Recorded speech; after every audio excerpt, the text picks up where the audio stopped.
Hey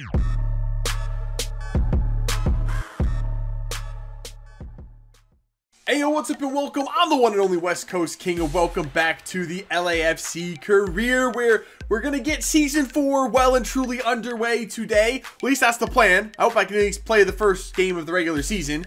Depends on how much transfer window stuff we have to do, but our first order of business today is getting into this transfer window and selling a couple of players.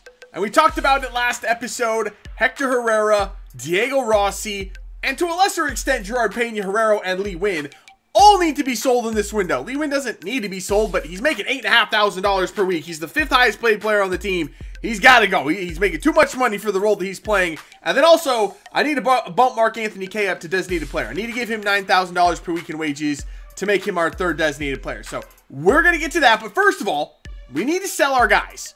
So we have our first offer in. This one's for Gerard Pena Herrero. Actually, the first offer was for Edward Opoku. A loan offer from Preston North End. I don't even know where that offer came in from, but that's not happening because I need him this year. But Gerard Pena Herrero, the offers from Buenos Aires, though. The whole point of selling GPH was to send him to Europe, so I'm not going to accept that one. Hopefully, the next one we get in will be from a European team. The next offer in, it's a big one. It's from Manchester United for Diego Rossi. The offer's only $31 million. His value is $32.5. So I'm going to bump that up a little bit. I'm going to do a little bit of negotiation here. But I assume Diego Rossi's about to be on his way to England. So with the Diego Rossi deal pending, I was able to work out a deal with... Actually, Jose Mourinho is still there. That was a little awkward, but yeah, we worked out a fee there. So we're waiting to see if he agrees to terms. I'm assuming he will. But we have an offer in now for Hector Herrera. This one is from Olympique Marseille. It's a decent offer. I'm gonna try to bump it up a little bit. Not that we need the money. Our transfer budget this year is $62 million in MLS. $62 million. But I still want to try to get a fair transfer fee for these players. So I'll negotiate with Olympique Marseille. And Hector Herrera might be on his way back to France. We have another transfer offer in now for Gerard Pena Herrero. And this one makes a little bit more sense. It's from Getafe in Spain. So I'm going to work out a deal with them. Since they're not a big team, though, I'm also going to try to include a sell-on clause, because I'm assuming a big team will come in for him eventually. But I'm happy to send him back to Spain if we can work out a deal here. Alright, so the deals are done. Diego Rossi did in fact go to Manchester United. By the way, Jose Mourinho won Manager of the Year for the last season. I don't know what the hell he's done there, but apparently he's not trash in FIFA 19. So, what do you know? Hector Herrera ended up actually going to Spurs. He turned down the Olympique Marseille move in favor of Spurs. I gave him the option. I accepted both offers. He chose Spurs, so there you go. And then GPH, Gerard Pena Herrero, ended up going to Bournemouth. So all 3 players end up going to English teams. I didn't plan it that way. It's just the way it worked out. That's the best offers we got and the ones that those players wanted to go to. So yeah, with a measly $113 million in our transfer budget as an MLS team, which is outrageous in case you didn't know, we have a couple of spots open on the roster now. We actually have 5 roster spots available. I'm probably going to sign 2 players right now. A defensive-minded and an offensive-minded player. Not really sure what positions they're going to be, but I think we're going to keep at least a couple of spots open on the roster in case we pick up injuries and need to sign a couple extra players. So I think 2 players for now should fill out the roster good enough that we can start the season. And I did mention last episode that I found some players with some decent names, some really interesting names. Some of them are good or somewhat serviceable. Some are trash, but just have really good names. So let's run through this list. I'm probably going to sign both of the players off of this list as well. I don't think I'm going to actually go for any real-life players at this point. But let's just run through this list real quick because there's some good names on here. Starting off, we have Ruud Hammer. I think you actually say his name Hammer. He's from the Netherlands, but I'm going to go with Ruud Hammer because it's an amazing name. He actually doesn't look half bad. He's 60 rated at 20 years old. Physicals look pretty decent. Technicals are okay. I mean, we can work on it a little bit, but he definitely could be a decent player if I needed a backup center back. That dude is Canadian, and I'm not going to try to say his name because that's going to get me in a lot of trouble. He's not very good anyway. Probably would end up being a left back or a right back at 5'11", but nah, I can't say that name. Mihai Benzar, decent name as well, and not a bad looking little midfielder. At 4-star skills, I like that, but I don't think he's the one I'm going to go for. Balwant Edithadika as a striker. You like a striker that wants the ball. Balwant definitely wants the ball. Unfortunately, I don't think he could do anything with it as he's 51, not very good either. Lebo Frostler, however, could actually be not a bad player. I mean, he can play pretty much everywhere up front. Center forward, striker, cam, and left mid if I need to throw him out wide. Physically, decent. Got good speed, agility, balance. Probably pretty good with the ball at his feet. Dribbling and ball control actually are really good. So I think as the attack-minded player, I'm actually leaning towards Lebo Frostler here. Sultan Abdullah Al-Makawi. Crazy name. Doesn't look like any Saudi Arabian I've ever seen. Surfer blonde hair, but he's not very good anyway. He just has a really cool name. Espenhammer Skirv, another excellent name, but another pretty trash player. He has a really cool name too. Fang Pang might have the best name out of all of them and maybe the most disappointing player on this list. I really wanted to get Fang Pang, but I just don't see me ever being able to use him. But he just has a really awesome name. Huliang Wang right up there with Fang Pang, another great name, but another trash player. But maybe the cream of the crop, Bin Bin Zhu is a 6'7" tank of an Asian player. I actually really like him. I think I'm actually going to sign this dude.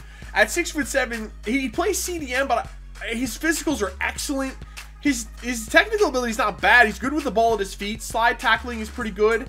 Marking isn't awful. I could probably play him. Well, I mean, he's 6'7". He can play anywhere he damn well pleases, but I mean, I could play him at center back or CDM. I really like him. I'm definitely signing Bin Bin Zhu, and I'm leaning towards Lebo Frostler as the other one. So here's our deal for Bin Bin Zhu. We had to really dig into our pocketbooks and pull out $200,000 for a transfer fee. Doesn't even really make a dent. Not even a little nick in our transfer budget, but you know, whatever. And there's the contract, $1,000 per week. He's actually taking a pay cut to come here. Go figure. Prospect, 3 years. Yeah, I put a release clause on him just because why the hell not? And yeah, there we go. Bin Bin Zhu is now officially a member of LAFC, a 6'7" Chinese player. He looks absolutely amazing. So I was looking through some attacking players in MLS just to see what was out there in case I wanted to maybe sign one of them. And then I came across Nicholas Holman. As you remember, this is the Ibra regen. Unfortunately, New York Red Bulls are probably not going to re-sign him, and his contract is up at the end of the season. But I decided to have a look at him anyway because I had him scouted. He has 98 sprint speed, 94 agility, 87 acceleration, 88 balance. Just absolutely ridiculous technical abilities, or physical abilities. Technically, he's really good with the ball at his feet.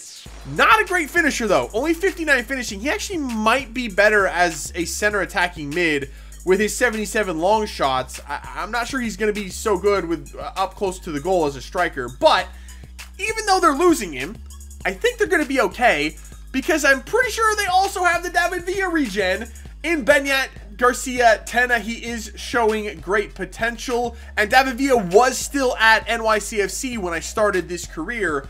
So I'm not sure how New York Red Bulls managed to pull off both the Ibra and the David Villa regens, but they somehow got them both. So originally I was gonna get Lebo Frostler for our attack-minded player to bring in before the season started, but I wasn't sure. I kind of threw realism out the window a little bit to get Bin Bin Zhu, but damn it, I wanted Bin Bin, okay? Bin Bin's in the team now, get over it. But I didn't know if I wanted to go down that road with Lebo Frostler as well, so I found a different player, Seyi Adekoya. Not a great player, but one whose career is kind of stalled out at Vendsyssel. I believe that's the Danish league, if I'm not mistaken. So he's in the last year of his contract. I'm gonna bring him back and add him to the roster as well. But also, I don't know. Let me know. Should we also get Lebo Frostler? He looks like a really good player. Maybe he's a player we could train up and then sell on for a transfer fee later on. That's kind of an MLS thing to do. So let me know if we should also get Frostler in the team this year. So here is the deal for Adekoya. Rotation player, 3-year contract. He wanted a release clause of $1.75 million. That's fine with me. The transfer fee for him was only like $700,000. So if he can more than double our money, then I'm fine with that. Wages fit nicely with an MLS team, so I'm pretty good with that. So let's go ahead and submit this offer. It should be enough, I think. It is, just barely, but I think that's going to do it for our roster heading into the season. I think we're ready to go. So we're on deadline day now, and we do have a transfer offer in for Andrew Michaels. I was really worried about this one. Thankfully, it's from Braga, which is not in one of the top 5 leagues in Europe, so I'm not going to do this. Also, we're on deadline day. I kind of have to draw the line somewhere. I don't have time to replace him at this point, so I don't think I'd do this deal regardless, but this probably means he's on the radar of some European clubs, so maybe in the summer we see more offers for Michaels. This might be his last season here at LAFC. So we did manage to get through deadline day without seeing another offer for Andrew Michaels. However, with the transfer window having just closed, I saw this little news clip on my feed, and that's interesting because I didn't get an offer for Mark Anthony K in that transfer window, but I have a feeling I'm about to. And on February 2nd, we get the offer. It's from Stoke City, and I checked. Yes, they are still in the Premier League. So they're in a top 5 league in Europe. I don't want to sell him. I really don't. I just picked him over Hector Herrera to make him a designated player. I didn't even get a chance to actually give him the contract to make him a designated player. But for the last 2 episodes, I've been preaching realism and making things more difficult and selling our players when we get the offers in for them if they're from a big top 5 league in Europe. This meets all of those prerequisites.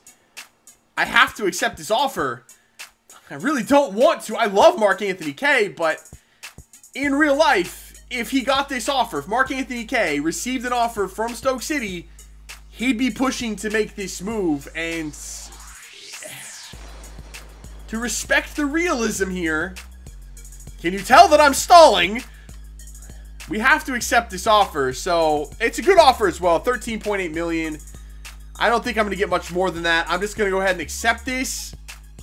Oh, that hurt more than selling Rossi Herrera or Gerard Pena Herrera. That would hurt more than all of them.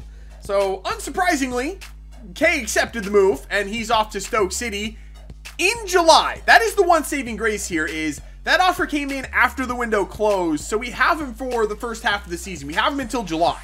So we have time to figure this thing out. I don't know if we want to promote from within and give that spot to Ja'Cory Hayes, or if we want to go out and look for another player, because now we're going to have a designated player spot available.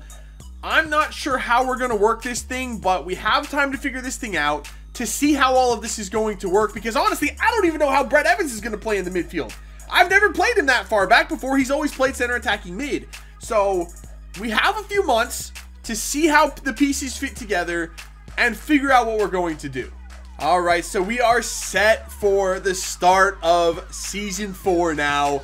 We're off to Houston for our first match. We have a little bit of a dark cloud hanging over the team. I mean, we have a very different looking team than what finished last year as back-to-back champions. So let's see how this thing goes. And we seem to pick our spirits up. We need something to turn this mood around. Let's see if we can't go into Houston and get things started with a win. All right, here we go. Kickoff of season number 4 with LAFC. We are underway. Oh, wow. Houston just driving straight through. What a touchdown by Kyoto to drop that off to Albert Ellis. And Ty Miller comes up with a massive save to start things off with. That was an incredible play by Houston. There you go, Kay. See, that's what we're going to miss. I like him so much. And he's making the run and passing. He's got it all. Green dinks it over for Aminu Umar. Great touch. He's just going to run away from Wenger. He doesn't have a chance. Umar is just that kind of dude. Umar in the middle. Beautiful play. And it's Julian Green. At least we have that attack. Umar up the wing is going to be an absolute just destroyer in this league. I really, really like him already. We're 15 minutes in. He's already has an assist. So we got things going for us. It's not all down, all right? It's not all bad. Try to get that away. Oh, my God. Andrew Michaels is there. Big play by Michaels. We're not out of danger yet, though. Now we are. Zimmerman just stops that dead in its tracks. Here we go, boys. Up here for Ramirez. Ramirez does get that to Umar, and here we go again. Here comes Aminu Umar. Wenger is just having all sorts of problems. Oh, Umar, that was disgusting. Oh, another one. Amina Umar! Oh, that would have been an amazing goal. Corner here for Houston.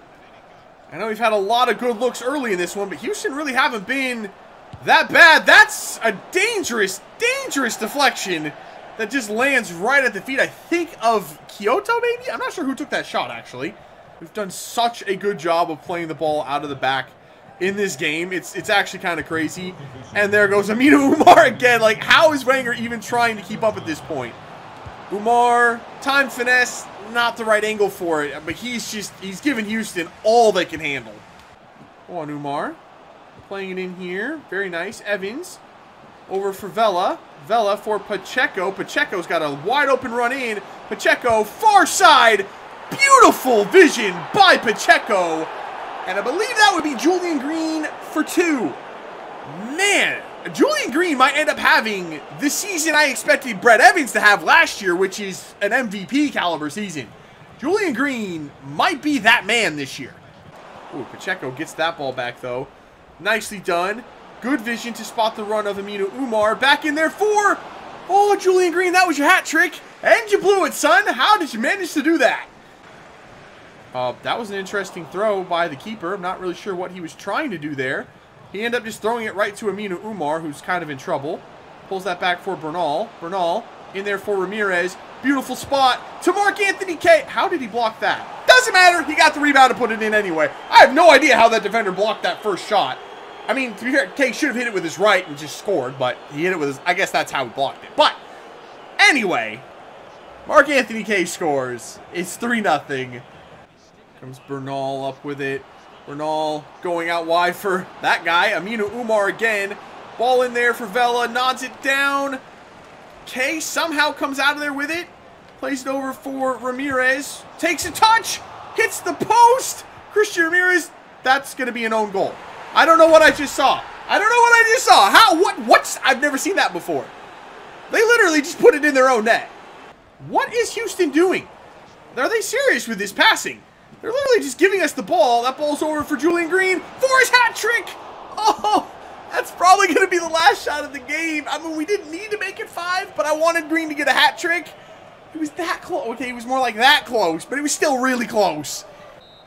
And there is the final whistle. 4-0 in the season opener on the road in Houston.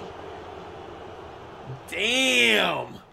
All right, so with that, we're going to go ahead and end it there for today. Quite an impressive start for us this season. And given what I just saw, I don't expect every game to be that easy. Let's start there. Houston absolutely fell the hell apart. About halfway through that second half, they just... I don't know what happened. But they scored. I mean, they scored on themselves. So, with that, keep that in mind. But with that performance... I'm thinking maybe we don't need to sign a player to replace Mark Anthony K. Maybe we just allow Ja'Cory Hayes, who I was expecting to have a bigger role this season anyway. Maybe we just let him have that spot in the midfield. Him and Atuesta gets more playing time in there as well. And I don't know. Maybe we sign another free agent, or we look for a younger player to add some depth to the team or something behind them. But I don't know if we need to go out and sign another starting caliber player. I think we're good with what we have, even though we have $120 million in the transfer budget. I just don't think we need to buy another player. At least not yet. It's still early in the season. Again, we might pick up more injuries. We've already had like 4 injuries this year. They've all been very small, none lasting more than a week. But we could get a big injury. So we'll have to wait and see. There's plenty of time left to see how this all plays out. So we are now currently in 3rd place in the West after we've only played 1 game. The 2 teams ahead of us have played 2. In the East, Toronto are looking like they're having a resurgent year. Good for Toronto. And there's DC United. They're always pretty darn good. Columbus is down a little bit. We knew they would be after they lost Zardes and Zach Steffen. So yeah, it's early in the season. We'll see how things play out. So that's it for this one. If you did enjoy it, make sure to let me know by leaving a like below. Subscribe if you're new. I'll see you when we come back for some more LAFC career. See ya.